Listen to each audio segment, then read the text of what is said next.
My name is Amelia, and what I'm about to tell you happened just a few months ago, at my sister's wedding. Weddings are supposed to be joyful, heartwarming occasions, full of laughter, dancing, and family coming together. But for me, this one began in the most uncomfortable way possible, with a man I'd never met making it very clear that I wasn't welcome. Before I start my story, I just want to say, your support means so much to me. If you enjoy listening to real-life stories like mine, please take a moment to like this video, subscribe to the channel, turn on the bell icon so you don't miss any updates, and share your thoughts in the comments below. I truly love reading them. I should probably explain. My sister, Natalie, and I have always been close, or at least we were growing up. She's 2 years younger than me, but she's always been the social one, the one people notice when she walks into a room. I've always been quieter, more reserved. Where she thrives in a big crowd, I'm usually the one in the corner, quietly talking to 1 or 2 people. When she got engaged to Daniel, I was genuinely happy for her. Daniel seemed nice enough the few times I'd met him. He was polite, well-spoken, and clearly adored Natalie. But I never got the chance to meet his family before the wedding. Natalie had mentioned that his parents were traditional and a bit particular about social standing, but I didn't think much of it. I assumed, like most people, they'd be friendly once we met. I arrived at the wedding venue early that day. Natalie had asked me to help her with some last-minute things before the ceremony, and I was more than happy to. The venue was stunning, white flowers everywhere, gold-trimmed chairs lined up for the guests, soft music playing in the background. As I walked toward the entrance, I spotted a tall, older man standing near the doors. He had sharp features, neatly combed silver hair, and a perfectly tailored suit. He looked like someone who'd spent his whole life in boardrooms. I didn't know who he was at first, but the resemblance to Daniel was impossible to miss. This had to be Daniel's father. I smiled warmly and approached, ready to introduce myself. But before I could even say a word, his eyes landed on me. The change in his expression was subtle but unmistakable. Polite interest instantly replaced by something cold and dismissive. His gaze moved over me quickly, like he was sizing me up and finding me lacking. I stopped a few feet away and said softly, "Hello, I'm Amelia. I'm Natalie's sister." He didn't offer his hand, didn't return the smile. He simply gave me a curt nod, muttered, and turned his attention back to the guest list in his hand, as if I'd just interrupted something important. For a moment, I stood there, unsure what to do. My first instinct was to laugh it off. Maybe he was just stressed. Maybe he hadn't heard me properly. But as I stepped inside, I couldn't shake the feeling that I'd just been dismissed. Inside, the bridal suite was buzzing with activity. Natalie was in her dress, surrounded by bridesmaids fussing over every detail. She looked breathtaking, like something out of a magazine. I decided not to mention the awkward encounter with Daniel's father. The last thing she needed was drama on her wedding day. But as the morning went on, I noticed something strange. Daniel's father seemed to be avoiding me. He greeted other guests with handshakes and smiles, leaning in to ask them questions, making them feel important. But whenever I happened to be nearby, he'd turn away or suddenly find something else to focus on. By the time the ceremony began, I had convinced myself it didn't matter. I was here for my sister, not for him. But still, there was a tiny sting in my chest I couldn't ignore. The ceremony itself was beautiful. The vows were heartfelt, the music was perfect, and for a while, I forgot about everything else. I was just happy, watching my sister start a new chapter in her life. After the ceremony, we all moved into the reception hall. That's when the feeling of being snubbed really started to settle in. During the cocktail hour, I stood near a small group of guests, trying to make small talk. Daniel's father walked past us, stopping to greet each person in the group, except me. He didn't even glance in my direction. I tried not to take it personally. Maybe it wasn't intentional. Maybe he just didn't know what to say to me. But as the evening went on, I noticed it happening again and again. When the family photos were taken, he positioned himself in such a way that I was always on the edge of the frame, never next to him. At one point, I overheard him telling someone, "We like to keep the guest list refined." I wasn't entirely sure what that meant, but I had a sinking feeling it was about me. I was torn between feeling hurt and wanting to confront him. But I also knew this was Natalie's day, and I wasn't about to create a scene. So I smiled when I needed to, chatted politely with the guests who approached me, and tried to push the whole thing out of my mind. But then came the moment that changed everything. It was later in the evening, after dinner had been served and the dancing had begun. I'd been sitting at my table, watching Natalie and Daniel laugh together on the dance floor, when I saw Daniel's father approaching. At first, I assumed he was heading towards someone else. But to my surprise, he stopped right in front of me. His expression was still cool, but there was something else there now, a flicker of curiosity, maybe even unease. "You're Amelia, right?" he asked, his tone careful. I nodded. "Yes. Natalie's sister." He hesitated, as if debating whether to say what was on his mind. "And what is it you do?" It wasn't the question itself that caught me off guard, it was the way he asked it. Like the answer might determine something important. I decided in that moment not to downplay anything about myself. Not to shrink under his gaze. I sat up straighter, met his eyes, and said, "I'm a federal judge." The change in his face was instant. His eyes widened just slightly, the color seemed to drain from his cheeks, and for the first time that night, he looked genuinely unsure of himself. I didn't say anything else right away. I just let the moment hang there, the silence speaking volumes. And that was the beginning of a very different kind of conversation. For a second, I thought maybe I'd imagined the way his face paled. But no, there it was, the subtle stiffening of his posture, the slight shift in the way he was looking at me now. A few hours earlier, I'd been invisible to him, someone he could dismiss without a second thought. Now, it felt like he was replaying every interaction in his mind and wondering if he'd made a mistake. "A federal judge," he repeated slowly, like he needed to be sure he'd heard me correctly. I nodded, taking a sip of water, letting the weight of the words settle in. "Yes.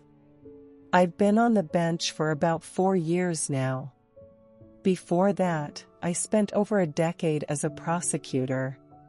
Something about saying it so plainly, without bragging, seemed to unnerve him more than if I'd tried to make it sound impressive. He blinked a few times, the confident, almost dismissive expression from earlier fading into something more measured. "I see," he said finally, though his tone was quieter now.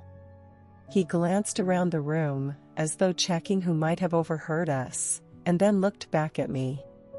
"I didn't realize."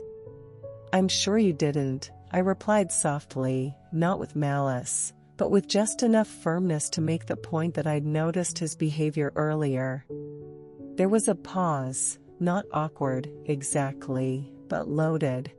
Then, almost like he was trying to recover, he pulled out the chair next to me and sat down. I suppose Natalie mentioned to you that my family, well, we value certain standards. I raised an eyebrow. She told me you're traditional. He gave a faint, almost self-conscious chuckle. That's one way of putting it. We tend to vet people, I suppose you could say. Daniel's marrying into a good family, so naturally, we want to know. Who's worthy? I finished for him. My voice wasn't hostile, but I let the question hang in the air. He hesitated, clearly aware of how that sounded. We want to make sure there's alignment. Shared values.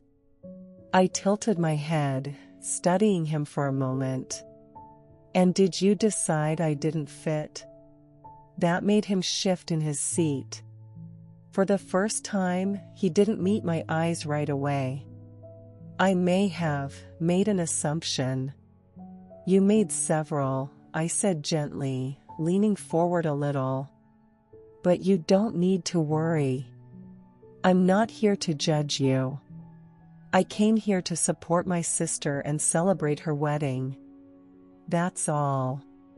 Something in my tone must have landed, because he sat back, exhaled, and gave a short nod. I appreciate that. Truly. For a while, we sat there, the music from the dance floor filling the silence between us. Then, almost unexpectedly, he said, "You remind me of my mother." I wasn't sure what to make of that. How so? She was formidable, he said, a faint smile tugging at his lips. She didn't speak much, but when she did, people listened. She had presence. The kind you don't see coming until it's already in the room. That was perhaps the closest thing to a compliment I was going to get from him, and oddly enough, it felt genuine. She sounds like someone I would have liked to meet, I said. He nodded slowly, then glanced toward where Natalie and Daniel were laughing on the dance floor. You care about your sister. Of course I do, I said, almost surprised by the question. Good, he replied. She'll need that. Marriage can be complicated. Families even more so. I wondered what he meant by that, whether it was just general wisdom or something specific to his own family. But I didn't press. Instead, I asked him about Daniel's childhood, his career, the things he was proud of. And, to my surprise, he opened up. The stiffness in his shoulders relaxed, and for the first time that evening, he seemed less like a gatekeeper and more like a father of the groom, basking in his son's big day. It would have been easy to bask in the shift, to let it feel like a victory. But honestly, I wasn't thinking about winning him over. I was thinking about Natalie, about how relieved she would be if her new father-in-law and her sister weren't at odds. As we talked, other guests began to drift by, stopping to greet him. Each time, he made a point of introducing me, not just as Natalie's sister, but by name and with a tone that suggested respect. I noticed a few raised eyebrows, and more than once, I caught snippets of surprise when he mentioned what I did for a living. The rest of the evening passed more smoothly. We both joined the dance floor for a few songs. I caught the bouquet by complete accident, and Natalie pulled me into a hug so tight I thought she might never let go. She whispered, "Thank you for being here," and I realized that, despite the rocky start, I wouldn't have missed it for the world. Later, when the night was winding down and the guests were starting to leave, Daniel's father approached me again. This time, his tone was completely different. "Amelia," he said, using my name with a kind of deliberate respect. "I hope I hope we can start fresh. I studied him for a moment. There was no arrogance in his face now, no guarded superiority. Just a man who had realized, maybe too late, that first impressions can be dangerously misleading. I think we already have, I told him. And I meant it. I wasn't the kind of person to hold grudges unnecessarily.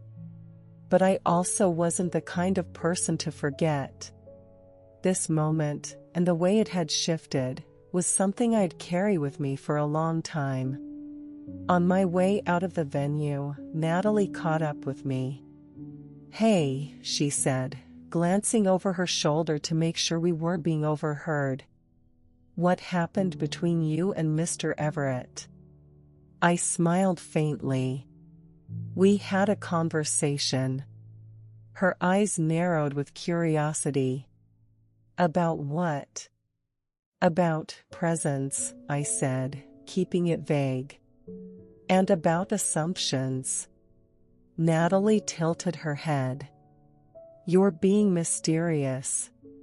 "I'm just saying," I replied. "Sometimes people need to be reminded that you can't judge a person until you actually know them." She looked at me for a long moment, then laughed. "Well, whatever you said, it worked." I've never seen him look so polite. I shrugged, pretending it was nothing. But inside, I felt a quiet satisfaction, not because I'd impressed him, but because I hadn't let his earlier treatment define the night for me. I'd shown up for my sister, and in the process, I'd proven something to both of us. As I walked to my car, I thought about how quickly people form opinions based on nothing more than appearances. It's human nature, I suppose. But that night reminded me that those opinions can change in an instant, sometimes with just a single sentence. What I didn't know, as I drove home, was that this wouldn't be the last time I'd see Daniel's father. In fact, our paths were about to cross again, in a way that would surprise both of us. And this time, it wouldn't be at a wedding. About 2 weeks after the wedding, I was back in my office, wading through a stack of case briefs that could easily double as weight training. My schedule had returned to its usual chaos, early mornings, late nights, and the constant hum of responsibility that came with my role. The wedding already felt like a distant memory, tucked away in that part of my mind where awkward encounters go to sleep. That is, until my assistant poked her head in. "Judge Whitmore, there's a Mr. Everett here to see you. Says it's urgent." I froze for a moment, my pen still in hand. "Mr. Everett?" I repeated, my mind immediately conjuring the image of Daniel's father in his tailored suit, looking at me across the wedding table. "Yes," my assistant confirmed, her expression carrying a hint of curiosity. "He says it's a personal matter, but he didn't give details." Should I send him away? I hesitated. Part of me wanted to say yes, not out of spite, but because I had a packed schedule. But something told me that whatever had brought him here, in person, must be serious. "Send him in," I said finally. When he stepped into my office, he looked nothing like the confident man I'd seen at the wedding. His shoulders were slightly hunched, his expression strained. He was still impeccably dressed, but there was an edge of fatigue in his eyes. "Amelia," he began, his voice quieter than I remembered. "I hope I'm not intruding." "You are," I said honestly, though my tone was neutral. "But I assume you wouldn't be here unless it was important." He nodded, pulling the chair across from my desk and sitting down without waiting for an invitation, not out of arrogance this time, but out of urgency. "I need your help." That caught me off guard. "With what?" He exhaled slowly, like he was trying to measure his words. "It's about my son, Daniel." I set my pen down completely now, giving him my full attention. "Go on." He hesitated again, glancing toward the closed door before continuing. "There's been an incident at his company. Something that could spiral if it's not handled carefully. I thought maybe, given your position, you could advise me." I leaned back slightly, studying him. "Mr. Everett, you do realize I can't intervene in matters outside my judicial role, especially if they involve potential legal issues." "I'm not asking you to intervene," he said quickly, shaking his head. "Just to give me some perspective. To help me understand what might happen next." Daniel's shaken, and frankly, so am I. There was something in his voice, not just concern, but a kind of vulnerability I hadn't heard from him before. Against my better judgment, I found myself softening. "All right," I said. "Tell me what happened." He explained, in careful but tense detail, how a contract dispute at Daniel's firm had escalated. There were accusations, counter-accusations, and whispers about possible fraud, whispers that, if proven true, could tarnish not only Daniel's reputation but the entire family's. From what I could tell, Daniel wasn't personally implicated, but his position as a senior partner meant he was under scrutiny. As he spoke, I realized something. This wasn't just about legal consequences. This was about pride. This man, who had judged me so quickly at the wedding, was now sitting in my office because the stability of his family, the very image he'd worked so hard to maintain, was in danger. When he finished, he looked at me expectantly. "So, what do you think?" I think," I said slowly, "that your son needs a very good attorney, one who specializes in corporate law, and preferably one who isn't connected to your family socially." He nodded quickly. "We've already retained someone." "Good," I said. "Then my advice is simple. Let the attorney handle the public narrative, and make sure Daniel doesn't make any statements without legal counsel present. Even casual conversations can be twisted." He listened intently, and I could tell he was taking mental notes. "And privately?" he asked. "Privately," I said, "support him. Don't push, don't try to manage the situation for him. Let him take the lead with his lawyer. He needs to know you trust him." For a moment, he just sat there, absorbing my words. Then he said something I didn't expect. "You're direct." "I'm a judge," I replied. "It comes with the job." He gave a faint smile, though it didn't quite reach his eyes. "I wish we'd spoken like this before the wedding." I raised an eyebrow. "You had the chance." "Yes," he admitted, looking slightly ashamed.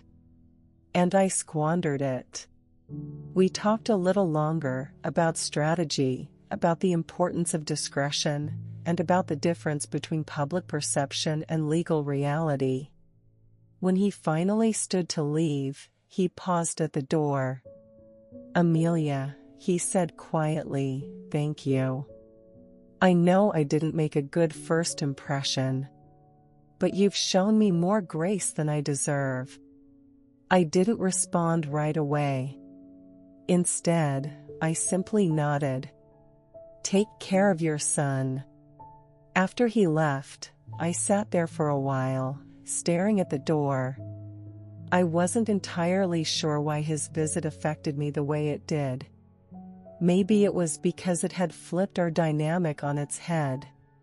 At the wedding, he'd held the power, or at least thought he did.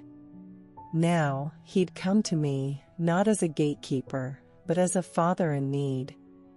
The following week, I received a brief note in the mail. It was handwritten, which in itself was surprising. Amelia, your advice made a difference. Things are moving in a better direction. I hope, one day, we can talk as friends, not just family by marriage. James Everett. I tucked the note into my desk drawer, unsure whether to believe his change in tone was permanent. People could be polite when they needed something, and cold once they didn't.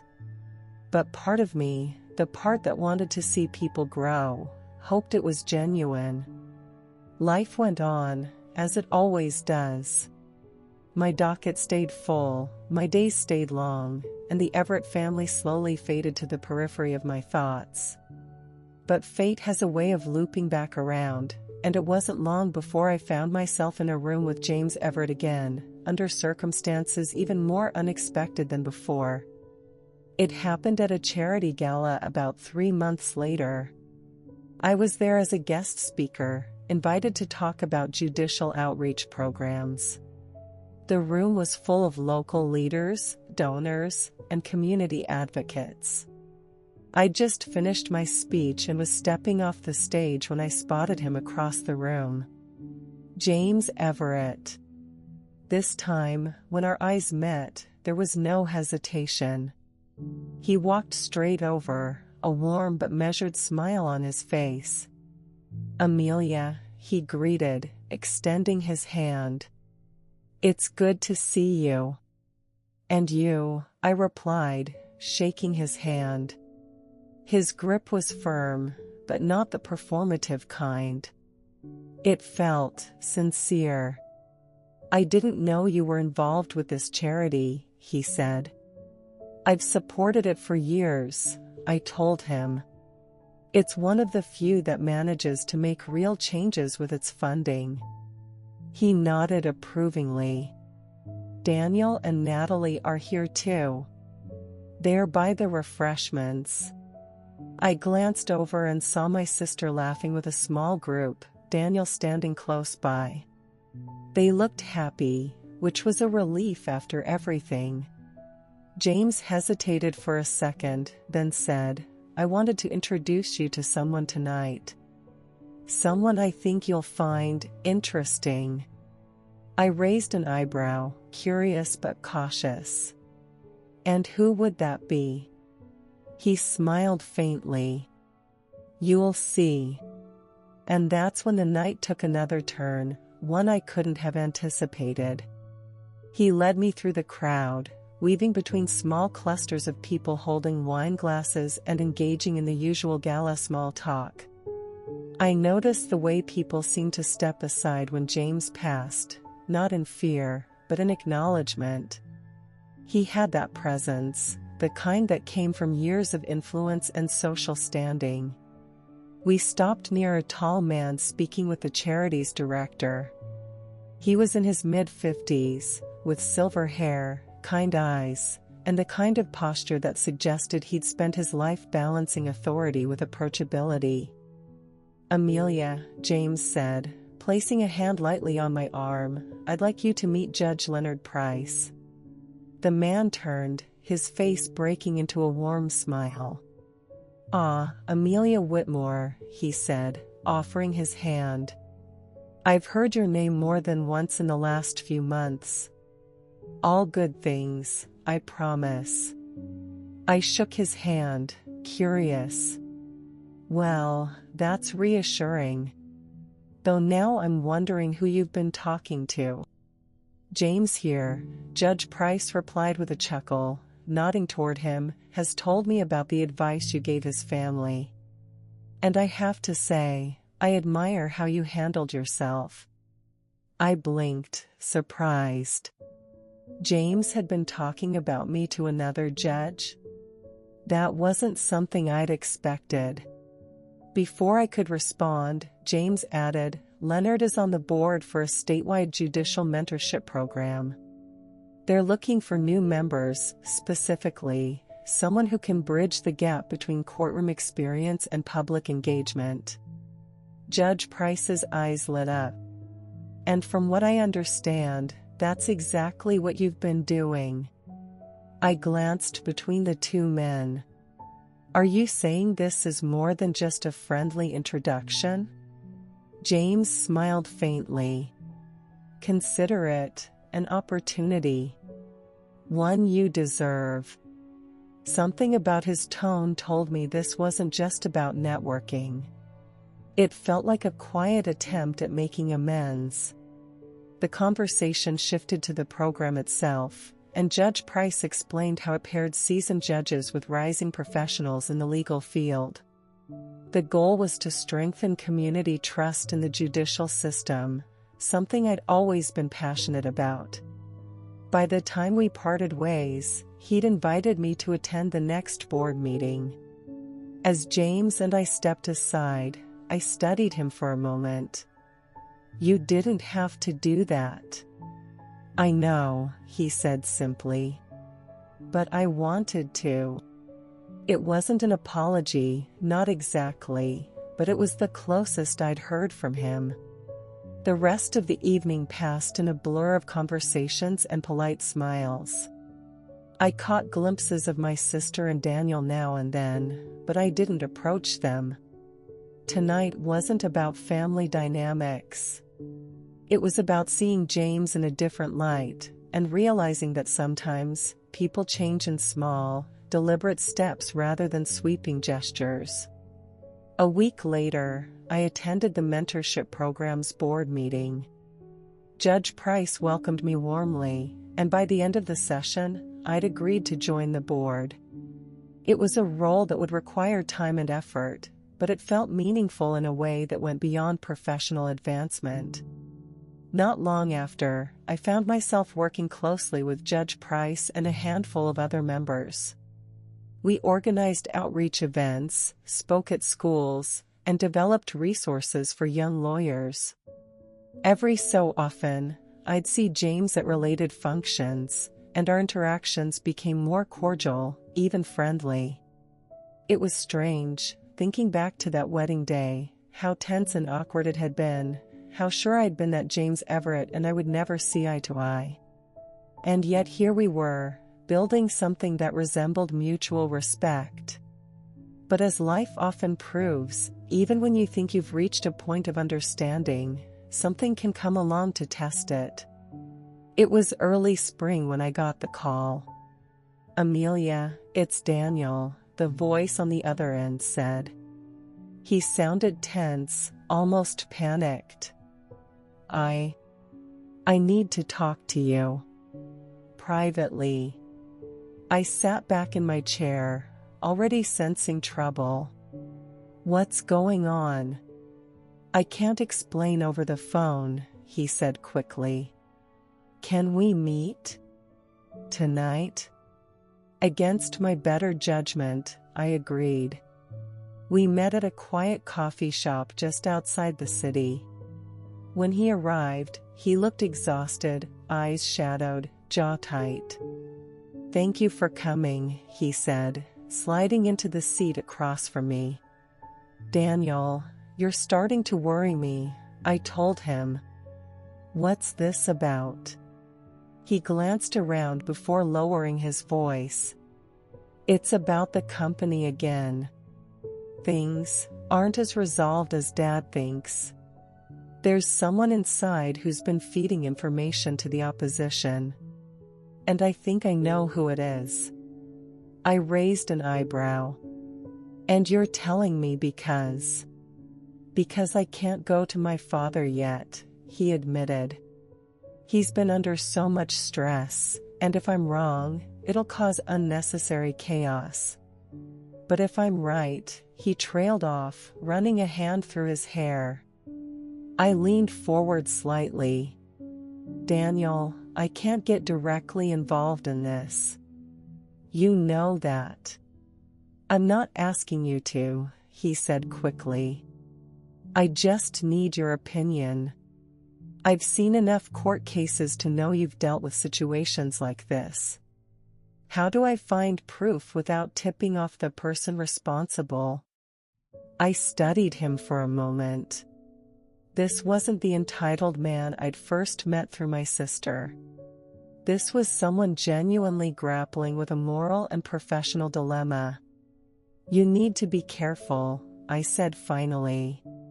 "If you're right, you'll need clear, irrefutable evidence, and that means following the proper channels within your company. No shortcuts, no bending the rules. Document everything. And if you're wrong, you'll have the proof to clear the person's name before real damage is done." He nodded slowly, as if committing my words to memory. "Thank you. That's what I needed to hear." We spoke a little longer before parting ways. I left the cafe with a strange mix of concern and curiosity. Whatever was going on, it wasn't small. And I had a feeling it might pull me closer to the Everett family's affairs than I'd ever intended. 2 weeks later, my suspicion was confirmed.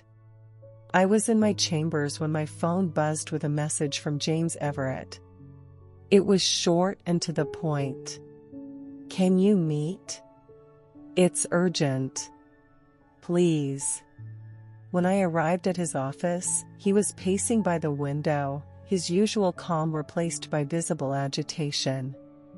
"It's Daniel," he said without preamble. "He's uncovered something big. And I think you already know about it." I hesitated, choosing my words carefully. He mentioned he had concerns. James stopped pacing and looked at me. "Concerns?" "Amelia, he's found evidence that one of our senior partners has been deliberately sabotaging deals. It's not just internal politics, it's criminal." I absorbed this, my mind already running through the implications. Then the next step is obvious. He needs to take it to the proper authorities. James nodded grimly. "He's on his way to do that now. But I wanted you to know. Because, whether you realize it or not, you've had a hand in this. You gave him the clarity he needed to act." It was a strange feeling, knowing my advice had indirectly helped uncover something so serious. As I left his office that day, I couldn't shake the thought that maybe this was why our paths kept crossing. Not because of family ties, but because, somehow, I'd become a part of their story in ways none of us had expected. And little did I know, that story was far from over. I thought things would calm down after Daniel handed over the evidence, but if anything, the tension around the Everett family seemed to thicken. I'd occasionally hear murmurs through mutual acquaintances, whispers about an internal shakeup at the company, staff quietly being let go, meetings behind closed doors that stretched late into the night.